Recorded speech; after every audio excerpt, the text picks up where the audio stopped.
lorsque des habitants ont entendu des tirs nourris dans le centre-ville de Cotonou au Bénin. Puis en début de matinée, à la télévision nationale, un groupe d'hommes en treillis se présentant comme le comité militaire pour la refondation affirmait avoir démis de ses fonctions le président Patrice Talon dans un message diffusé en boucle sur les antennes de la télévision nationale, avant que ce message et le signal ne soient coupés. Ils avaient alors annoncé, ces hommes militaires, une série de mesures, parmi lesquelles la suspension de la Constitution et la dissolution des institutions. Je vous propose d'écouter la manière dont ces mutins justifiaient alors leur action. Dégradation continue de la situation sécuritaire au nord du Bénin. La promotion à des grades supérieurs de certains militaires au détriment des plus méritants. La confiscation de tous les secteurs vitaux de l'économie nationale par une minorité. L'exclusion totale des acteurs ayant des idées jugées contraires à la gouvernance de M. Patrice Talon et la privation de certains citoyens de leur droit de faire le choix de leur candidat. Le vote des lois chrysogènes. Le renvoi à l'exil de certains citoyens du pays. Les arrestations tous azimuts et l'emprisonnement de citoyens sur fond d'intimidation. Voilà pour ces revendications que les Béninois ont donc pu entendre ce matin à la télévision. Circulation coupée près de la résidence présidentielle, des hélicoptères même dans le ciel. Mais la situation a évolué depuis. Bonjour Jean-Luc Aplogan. Bonjour, bonjour à tous. En direct de Cotonou pour RFI. Jean-Luc, quelle est la situation au moment où l'on se parle ? Oui, un peu avant midi, côté route des pêches qui longe la mer, nous avons entendu quelques coups de feu qui ont été brefs. Une source militaire confirmée indique qu'il s'agit de mutins en fuite qui tiraient en l'air.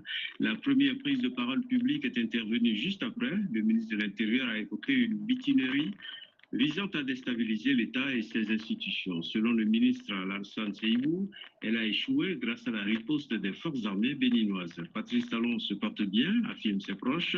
Une source proche du pouvoir nous a annoncé tout à l'heure qu'il y a eu 13 interpellations déjà, principalement des interpellations parmi ceux qui ont pris d'assaut la télévision publique. Selon une source militaire jointe avant ce journal, le lieutenant-colonel Pascal Tigri serait en fuite. La circulation, vous l'avez dit, reste interdite sur les axes menant au palais présidentiel.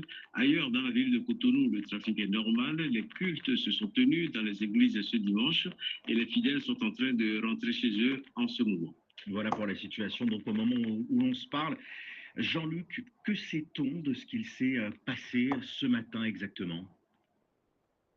Outre la hiérarchie militaire qui confirme la tentative de coup d'État, plusieurs témoins résidant près de la présidence et du domicile du président Patrice Talon rapportent avoir entendu des tirs nourris.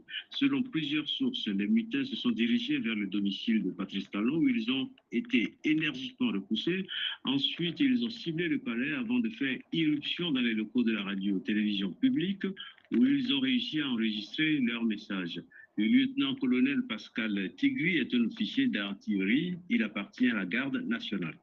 Voilà pour ces premiers éléments. Vous restez avec nous, Jean-Luc Aplogan. On revient vers vous dans un instant. Mais on va donc écouter le ministre de l'Intérieur béninois, Alassane Seydou, qui a pris la parole peu avant midi. Vous le disiez, hein, il parle d'une mutinerie et d'une situation sous contrôle. Un groupuscule de soldats a engagé une mutinerie dans le but de déstabiliser l'État et ses institutions. Face à cette situation, les forces armées béninoises et leur hiérarchie, fidèles à leur serment, sont restées républicaines.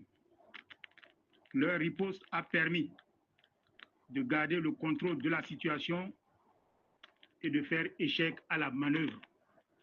Aussi, le gouvernement invite-t-il les populations à vaquer normalement à leurs occupations. Je vous remercie. Cette prise de parole donc d'Alassane Seydou, ministre de l'Intérieur. Je reviens vers vous, Jean-Luc Aplogan. Beaucoup de questions qui se posent encore. Qu'est-ce qu'on attend dans les heures qui viennent, Jean-Luc ? Oui, c'est surtout les Béninois qui se posent de nombreuses questions et multiplient les appels téléphoniques pour comprendre la situation. Ce qu'on attend, c'est d'avoir une déclaration avec plus de détails et puis peut-être un bilan pour savoir s'il y a eu des blessés et des personnes décédées. La vidéo des mutins qui a circulé sur les réseaux sociaux a décuplé les interrogations et la déclaration du ministre de l'Intérieur a apporté aux Béninois quelques éclaircissements, mais les Béninois veulent en savoir encore un peu plus. Merci beaucoup, Jean-Luc Aplogan, pour ce point très complet sur la situation évolutive. On vous tient au courant dans les éditions de RFI et puis sur le site internet rfi.fr de ces évolutions et de ce qu'il se passe. Notez une première réaction officielle à l'international, celle de l'Union africaine, qui condamne, je cite, sans équivoque, cette tentative de coup d'État.